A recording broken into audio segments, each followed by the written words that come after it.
가운데 숲속에서 깊은 산속에서 길을 잃어보신 적이 있습니까? 길을 산속에서 잃어버리면 높은 데로 올라가라 이런 말이 있습니다. 높은 데로 가야만 길을 찾을 수 있다는 것이죠. 숲속에서 헤매다 보면 방향 감각을 잃어버려서 이리저리 헤매다가 도저히 길을 찾을 수 없습니다. 그렇기 때문에 산에서 길을 잃으면 높은 데로 올라가라 이런 말이 있죠. 이 말은 무슨 말일까요? 기본으로 돌아가라는 말입니다. 기본으로 돌아가라 라는 말이죠. 방향을 잃었을 때 북극성을 보듯이 기본으로 돌아가는 것이 중요하다는 거죠. 1948년부터 27년 동안 UCLA 대학에서 대학농구 팀을 이끌면서 역사상 최고의 성적을 거둔 그런 코치가 있습니다. 바로 존 우든 코치인데, 이 코치는 무려 620승 147패의 팀 기록을 가지고 있는데, 이 기록은 아직까지도 깨지지 않고 있을 정도로 아주 우수한 성적을 거두었습니다. 어떤 사람이 그에게 그렇게 코치에게 묻습니다. 우승 비결이 무엇입니까? 라고 물었더니 그가 이렇게 설명했습니다. 저는 선수들을 처음 만날 때마다 신발과 양말을 제대로 신으라고 이야기합니다. 선수들을 만날 때마다 농구 선수들에게 제일 먼저 주문하는 게 신발과 양말 신는 법을 가르친다라는 것입니다. 경기를 준비할 때 가장 기초적인 것이 바로 신발과 양말을 제대로 신는 거라는 것이죠. 이 말은 기본이 얼마나 중요한가를 우리에게 가르쳐주는 그런 말씀입니다. 기초가 중요해야 된다는 것입니다. 기업을 경영하는 데 있어서도 1, 10, 100이라는 그런 법칙이 있습니다. 설계 단계에서 잘못을 바로잡아 기본을 철저하게 하면 1달러로 그것을 무마할 수 있다는 겁니다. 해결할 수 있다는 거죠. 제조 단계에서 잘못을 바로잡을 때는 10달러가 들어가더라는 겁니다. 그리고 이게 불량품이 나서 고객들에게 팔려가서 그 불량품을 다시 잡으려 할 때는 무려 100달러가 든다는 것입니다. 무슨 말입니까? 기본부터, 기초부터 잘 닦아 놓아야 된다는 것입니다. 그렇습니다. 모든 일에는 기초가 중요합니다. 기초가 튼튼해야 하죠. 기초가 잡혀있지 않으면 아무리 열심히 해도 좋은 결과를 기대할 수 없습니다. 이것은 신앙생활도 마찬가지죠. 신앙생활에 있어서도 기초가 너무너무 중요합니다. 기초가 튼튼해야 능력 있는 삶을 살아갈 수 있고 열매 맺는 삶을 살 수 있습니다. 하나님의 자녀로서 이 땅에서 영향력 있는 삶을 살아갈 수 있다는 것입니다. 오늘 보면은 성도들이 이 땅에서 열매 맺는 삶을 살아가기 위해서, 참으로 하나님께서 기뻐하시는 삶을 살기 위해서 어떻게 해야 되는지 신앙의 기본 원리를 우리에게 잘 가르쳐 주고 있습니다. 예수님은 6월절 만찬을 마치시고는 제자들과 함께 기드론 시냇가를 건너서 감람산으로 기도하러 올라가셨습니다. 제자들을 데리고 감람산으로 올라가시다 보니까 기드론 계곡에 이렇게 환한 달빛 아래 펼쳐진 그 포도밭이 보였습니다. 그 포도밭을 보면서 예수님께서는 제자들을 향해서 이렇게 말씀하십니다. 나는 포도나무요 너희는 가지라. 그가 내 안에 내가 그 안에 있으면 사람이 열매를 많이 맺나니 나를 떠나서는 너희가 아무것도 할 수 없느니라. 이 말씀을 제자들에게 하셨습니다. 왜 갑자기 감람산에 올라가시면서 제자들에게 이런 말씀을 하셨을까요? 이것은 제자들에게 예수님께서 자신이 십자가에 달려 죽으실 것을 예언하셨기 때문에, 예고하셨기 때문에 지금 제자들의 마음이 너무 착잡해 있었습니다. 그래서 그 제자들의 마음을 위로하고 격려하기 위해서 다시금 그들이 믿음으로 굳게 설 것을 바라는 마음에서 이 말씀을 전하고 있다는 것입니다. 이제 잠시 후면 제자들이 믿음에서 떨어져 혼비백산할 것을 아셨기 때문에 그들이 여전히 예수님만 붙잡고 믿음 가운데 굳게 설 것을 격려하기 위해서 이 말씀을 하고 있다는 것입니다. 여러분, 예수님 오늘 본문의 포도나무 비유를 통해서 우리들이 풍성한 열매를 맺을 수 있는 바로 믿음의 원리를 가르쳐 주고 있습니다. 우리가 신앙생활함에 있어서 믿음의 기초를 어떻게 다져 놓아야 되는지 오늘 본문을 통해서 우리에게 잘 가르쳐 주고 있습니다. 여러분, 우리가 풍성한 열매 맺기 위해서 어떻게 해야 될까요? 어떻게 하라고 오늘 말씀을 우리에게 가르쳐 주고 있습니까? 먼저 예수님께서는 내 안에 거하라 이렇게 명하고 있습니다. 내 안에 거하라. 이것이 신앙생활의 가장 기본이라는 것입니다. 이것이 열매 맺는 삶에 있어서 가장 우선이라는 것입니다. 5절에 보시면 나는 포도나무여 너희는 가지라. 그가 내 안에 내가 그 안에 있으면 사람이 열매를 많이 맺나니 나를 떠나서는 너희가 아무것도 할 수 없다. 그가 내 안에 내가 그 안에 있습니다. 바로 예수 그리스도 안에 있습니다. 열매를 맺는다는 것입니다. 오늘 본문은 하나님은 농부가 됐습니다. 그리고 예수님은 포도나무요 우리는 가지다 라고 말합니다. 가지인 우리는 포도나무 대신 예수님 안에 거해 열매를 많이 맺을 수 있다는 것입니다. 여러분, 그렇습니다. 예수님을 떠나서는 우리가 아무것도 할 수 없습니다. 예수님 안에 온전히 거할 때 많은 열매를 맺을 수 있고 이 땅에서 능력 있는 삶을 살아갈 수 있고 성도다운 그런 믿음의 삶을 살아갈 수 있는 것입니다. 오늘 본문에 보시면 4절부터 11절까지 이 아내라는 단어가 반복되어 나오는 것을 볼 수 있습니다. 무려 세보니까 12번 나옵니다. 아내, 그리스도 아내, 사랑 아내, 이 아내 구하라 라는 단어가 무려 12번이나 반복되어 있습니다. 열매 맺는 삶을 살기 위해서는 반드시 안에 거해야 한다는 것입니다. 누구 안에 거해야 됩니까? 바로 예수 그리스도 안에 거해야 합니다. 예수님 안에 있어야 생명의 열매를 맺을 수 있고 예수님 안에 있어야 구원의 열매, 기쁨의 열매, 성령의 아름다운 열매를 맺을 수 있다는 것입니다. 왜냐하면 예수님만이 우리의 삶, 생명이시기 때문입니다. 예수님만이 우리 인생의 길이요 도움이요 구원자이시기 때문에 우리가 예수님 안에 온전히 거할 때 예수님께서 주시는 그 능력으로 열매 맺을 수 있다는 것입니다.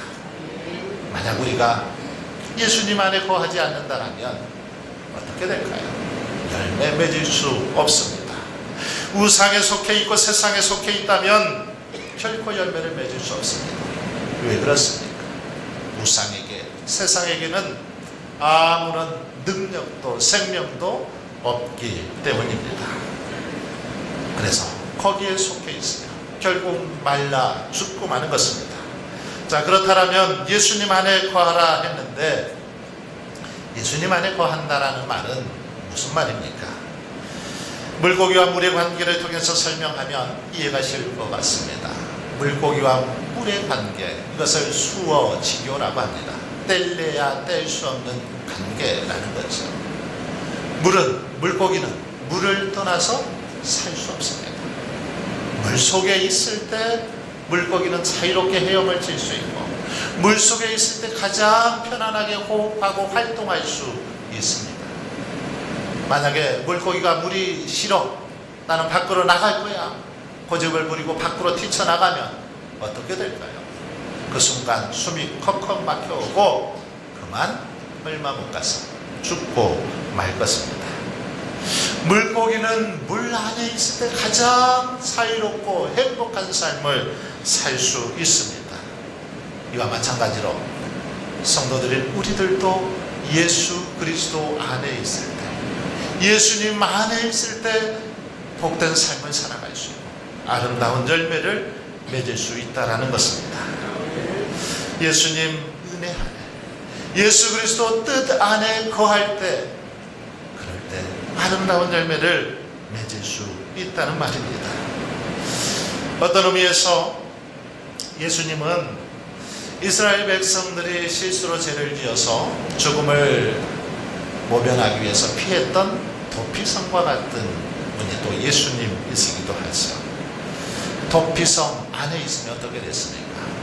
아무리 큰 죄를 지었어도 죽음을 면할 수 있었습니다. 이처럼 누구든지 예수 그리스도 안에 있으면 안전하다는 것입니다. 예수 그리스도 안에 있을 때 우리에게 참 생명을 또 부여해 주시더라는 것입니다. 죽음의 영으로부터 벗어날 수 있고 우리를 넘어뜨리는 악한 계기로부터 보호해 주시더라는 것입니다. 여러분, 우리 예수님은 우리들이 예수님의 뜻 안에 늘 거하기를 원하십니다. 자신의 뜻 안에 거할 때 그들의 삶을 책임져 주시고 인도해 주십니다. 그러나 예수님 안에 거하지 않고 예수님을 떠나 살아가면 그 삶은 책임져 주지 않습니다. 이스라엘 민족들이 하나님 안에 거할 때 하나님께서는 그들의 인도자가 되어주시고 보호자가 되어주셨습니다. 그래서 그들이 믿음 안에서 승리할 수 있도록 해주셨고 복된 삶을 살게 해주셨습니다. 하지만 그들이 하나님을 떠나서 우상을 숭배하고 세상으로 향했을 때 하나님께서는 그들을 책임져 주시지 않았던 것을 볼 수 있습니다. 우상에게 떠나갔습니다. 결국 그들은 진멸될 수밖에 없었다는 것입니다. 오늘 본문 5절 뒤에 보시면 이러한 사실이 잘 나타나 있습니다. 나를 떠나서는, 예수님을 떠나서는 아무것도 할 수 없다라고 그렇게 기록하고 있습니다. 그리고 6절에 보시면 밖에 버려져 말라 비틀어지고 결국은 불태워지고 하였다는 것입니다. 예수님 안에 거하면 예수님의 보호하심을 받지만 예수님을 떠나면 결국 말라 비틀어져서 불에 태워지고 마는 그런 존재가 되더라는 것입니다. 물고기가 물을 떠나서 살 수 없듯이 예수님을 떠나서는 우리는 단 한순간도 살 수 없는 존재들이라는 것입니다. 여러분, 포도나무 가지의 존재 가치 어디에 있습니까? 포도나무 그 가지의 존재 가치는 얼마나 많은 열매를 맺느냐에 따라서 그 가치가 달라집니다. 가지는 열매를 주렁주렁 많이 맺힐 때 그 가지가 값어치가 있는 것이죠. 만약에 열매를 맺을 수 없다면 그것은 아무 쓸모없죠. 한번 생각해 보세요. 열매 맺지 않는 포도나무 가지 어디에 쓰겠습니까? 그것을 목재로 사용할 수 있겠습니까? 땔감으로 적합합니까? 땔감으로도 적합하지도 않아요. 목재로 쓰기에도 전혀 적합하지 않습니다. 아무런 가치가 없다라는 거죠. 쓸모없는 존재라는 것입니다. 우리의 삶도 역시 마찬가지입니다. 예수님을 떠나서 아무런 가치 없는 그런 존재에 불과하다라는 것입니다. 그러나 아무리 볼품없고 값없지 없어도 우리가 예수님 안에 온전히 거하며 예수님의 도우심으로 능력으로 우리 안에 아름다운 열매가 맺게 되고 존귀한 자라 인정받게 될 줄 믿습니다. 여러분, 우리는 능력이 있어서 우리가 지혜롭고 똑똑해서 잘나서 열매 맺는 것이 아닙니다. 우리가 경험이 많아서 일을 잘하기 때문에 우리 사업이 그렇게 형통한 것이 아니더라는 겁니다. 우리가 노력을 많이 했기 때문에 우리 가정이 행복한 것이 아니더라는 겁니다. 바로 예수님 안에 거할 때 예수님께서 보호해 주시고 지켜주시고 인도해 주시기 때문에 복되고 형통하더라는 것입니다. 바로 우리가 예수님 안에 거해야 되는 이유가 여기에 있는 것입니다. 예수님 안에 거할 때 예수님께서 우리에게 힘을 주시고 능력을 주셔서 이 땅에서 복된 삶을 살 수 있게 하기 때문에 우리는 늘 예수 그리스도 안에 거해야 하는 것입니다. 또한 이 내 안에 거하라 라는 말은 다른 말로 바꾸어 말하면 붙어 있으라 이런 말입니다. 붙어 있으라, 붙어 있어야 된다라는 말로 바꿀 수 있습니다. 포도나무 가지, 이 가지는 나무에 붙어 있어야 합니다. 그런데 붙어 있지 않고 떨어져 있으면 어떻게 될까요? 아무리 튼실한 가지라 할지라도 떨어져 있는 그 순간 이제 시들기 시작합니다. 죽어버리죠. 아무런 능력도 발휘할 수 없습니다. 나무에 붙어 있을 때는 그 가지에서 싹이 나고 열매가 맺었는데 꽃이 폈는데 떨어지는 그 순간부터 시들어져 말라 비틀어져서 결국 불 태워지고 말더라는 것입니다. 가지가 아무리 가냘프다 할지라도 붙어 있으면 어떨까요? 승산이 있습니다. 왜요? 예수님께서 포도나무 대신 예수님께서 영양분을 공급해 주시기 때문입니다. 그래서 그 영양분을 공급받고 자라갈 수 있는 것입니다. 이처럼 가지는 붙어 있을 때 열매를 맺고 능력을 행하는 것입니다. 이런 말이 있지 않습니까? 걷는 자 위에 뛰는 자가 있고 뛰는 자 위에 나는 자가 있다. 그리고 또 나는 자 위에 붙어 다니는 자가 있다. 붙어 다니는 자가 있습니다. 다리는 혼자서 미국이나 서울 가기 쉽지 않을 겁니다. 그러나 자동차에 잘 붙어 있기만 하면, 비행기에 잘 붙어 있기만 하면 미국이든 서울이든 어디든지 갈 수 있습니다. 기차가 바로 기관차에 객차가 잘 붙어 있으면 기관차를 따라서 어디든지 가는 거죠. 바로 우리의 삶, 예수님께 붙어 있기만 하면 부족하고 연약하지만 예수님이 인도하는 대로, 예수님이 이끄시는 대로 이 땅에서 그런 삶을 살아갈 수 있다는 것입니다. 예수님께 붙어 있기만 하면 예수님께서 열매 맺게 해주시고 능력 있게 하시고 이 땅에서 복된 삶을 살 수 있도록 도와주시더라는 겁니다. 제가 대학 생활을 할 때 자취를 했습니다. 자취 생활 가운데 가장 아마 힘든 일은 밥하고 빨래하는 게 아닌가 싶습니다. 스스로 해서 먹어야 되니까 쉽지 않습니다. 밥은 먹어야 되니까, 배고프니까 그래도 해먹는데 빨래는 참 하기 귀찮더라고요. 그때만 해도 세탁기가 그렇게 많이 포급되어 있지도 않았습니다.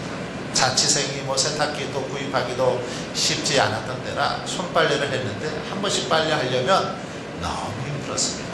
그래서 자취할 때 누가 빨래만 해줘도 자취 생활이 괜찮은데 이런 바람을 가졌습니다. 그러다가 어느 날 이 중고 세탁기를 하나 구입했습니다. 중고 세탁기를 구입해서 이렇게 빨래를 하는데 너무 편하고 좋더라고요.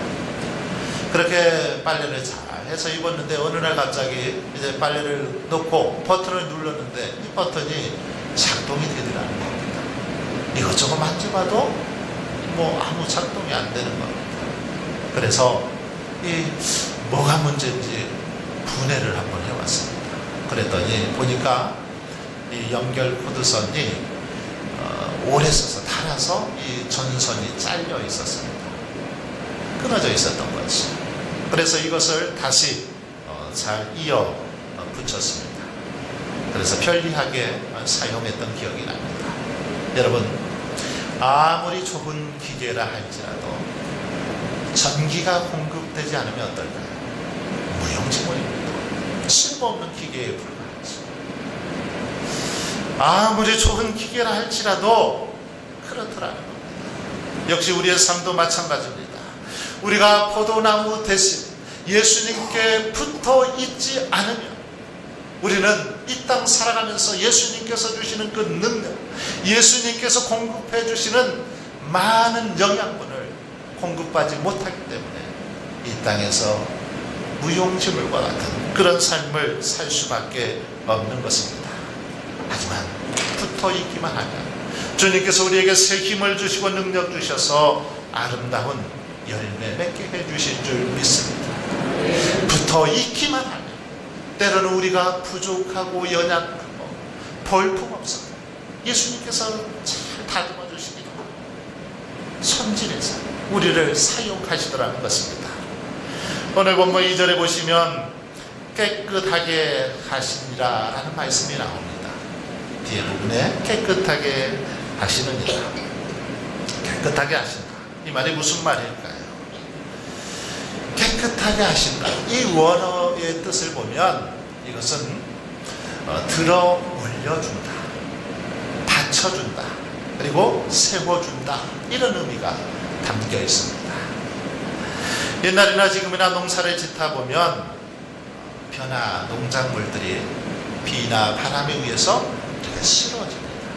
쓰러지면 농부들은 어떻게 합니까? 쓰러진 그 농작물을 다시금 일으켜 세워주죠. 줄을 가지고 잘 묶어서 일으켜 세워주기도 하고, 어떤 지지대를 세워서 그들을 일으켜 세워주기도 합니다. 이스라엘의 포도밭도 마찬가지입니다. 해마다 여름철이 되면 많은 비가 내리게 되었습니다. 폭우가 내리면서 이 포도나무 가지들이 흙 속에 잠기기도 했다는 것입니다. 자, 그럴 때 농부들은 어떻게 합니까? 그 가지를 그냥 매정하게 잘라버립니까? 그렇지 않습니다. 그 가지를 다시 잘 손질해 줍니다. 조금이라도 많은 수확을 하기 위해서는 그 가지들을, 흙에 묻힌 가지들을 일으켜서 깨끗하게 씻어주고 손질해 줍니다. 잘 받쳐 준다라는 것입니다. 바로 이런 의미가 깨끗하게 한다라는 의미 속에 담겨 있습니다. 여러분, 자, 이렇게 깨끗하게 손질해 주는데, 그렇다면 농부들이 이렇게 깨끗하게 손질해 주는 이유, 세워주는 이유가 무엇입니까? 뭐 때문입니까? 그것은 단 하나의 조건 때문이지. 가지가 비록 끊어져 있지 않고 나무에서 떨어져 있지 않고 붙어 있기 때문에 살려서 열매를 맺을 수 있도록 하기 위해서 그렇게 열심히 정성을 다해서 가꾸고 손질하는 것이죠. 만약에 떨어져 있으면 더 이상 손질할 필요가 없는 것입니다. 여러분, 그렇습니다. 가지가 나무에 붙어 있기만 하면 농부가 쓰러진 나무를 세워주듯이 예수님은 우리가 예수님께 붙어 있기만 하면, 예수님 안에 거하기만 하면 우리를 다시금 일으켜 세워주시고 우리를 회복시켜 주실 줄 믿습니다. 때로는 태풍의 포도나무가 쓰러지는 것처럼 우리의 인생 가운데 여러 가지 환난, 걱정, 어려움들이 닥쳐오지만 그것 때문에 쓰러지고 넘어진다 할지라도 예수님 안에 거하기만 하면 예수님께서는 우리의 손을 다시금 붙잡아 주시고 일으켜 세워 주실 줄 믿습니다. 우리가 믿음으로 붙어 있기만 하면 상한 갈 때도 걷지 아니하시고 거저가는 등불도 끄지 아니하시는 그 하나님께서 우리를 다시금 일으켜 주시고 우리를 다시금 회복시켜 주실 줄 믿습니다. 주께 붙어 있기만 하면 인생의 풍랑과 얼룩진 상처, 우리 내면의 아픔 하나님께서 깨끗하게 씻어주시고 다시금 용기를 주시고 다시금 능력을 베풀어 주셔서 믿음 안에서 복된 삶을 살아갈 수 있도록 도우실 줄 믿습니다. 여러분, 그러나 붙어 있지 않고 떨어져 있으면 어떻게 되겠습니까? 그 가지를 잘라 태워버립니다. 2절에 보시면 예수님을 열매를 맺지 않으면 그 가지를 제거해버리겠다라고 말씀하십니다. 붙어 있지 않고 열매 맺지 않을 때 제거해버립니다. 농부들은 열매 맺지 못하는 가지 잘라냈습니다. 왜 그렇습니까? 그 가지뿐만 아니라 다른 가지에도 좋지 못한 영향을 줄 수 있기 때문입니다. 가지치기를 해주지 않으면 대부분의 영양분이 여러 가지들로 분산이 되죠. 그렇기 때문에 죽은 가지, 열매 맺지 못한 가지는 가지치기를 잘 해줍니다. 특히 죽은 가지가 붙어 있을 경우에는 그 원줄기에 혹시라도 병균을 옮길 수도 있기 때문에 빨리 잘라내야만 합니다. 아픔을 감내하면서 고통을 감내하면서 잘라내는 거죠. 이런 농부의 가지치기 목적, 더 많은 열매를 맺을 수 있도록 하기 위함입니다. 이처럼 우리 주님도 때로는 우리에게 아픔을 또 고통을 줍니다. 가지치기를 하듯이 잘라내는 그런 고통이 우리 가운데 있을 수도 있다는 것입니다. 그러나 그것은 우리가 미워서가 아닙니다. 우리를 싫어하시기 때문이 아니라 우리에게 더 많은 열매를 맺도록 하기 위해서, 우리가 더 하나님의 사람으로 하나님의 거룩한 일꾼으로 세워지기 위해서 그렇게 하시는 거라는 말씀입니다. 여러분, 오늘 말씀에 보면 이제 예수님께서는 풍성한 열매를 맺는 사람들에게 놀라운 축복을 약속하고 있습니다. 어떤 축복을 약속합니까? 7절과 8절에 보시면 비로소 열매를 맺을 때 참 제자가 되리라 말씀하십니다. 또한 우리가 기도하는 대로 우리의 기도가 응답된다라고 말씀하십니다. 기쁨에 충만하게 됩니다. 무엇보다 우리의 삶을 통해서 하나님께서 영광 받으시게 된다라고 약속하고 있습니다.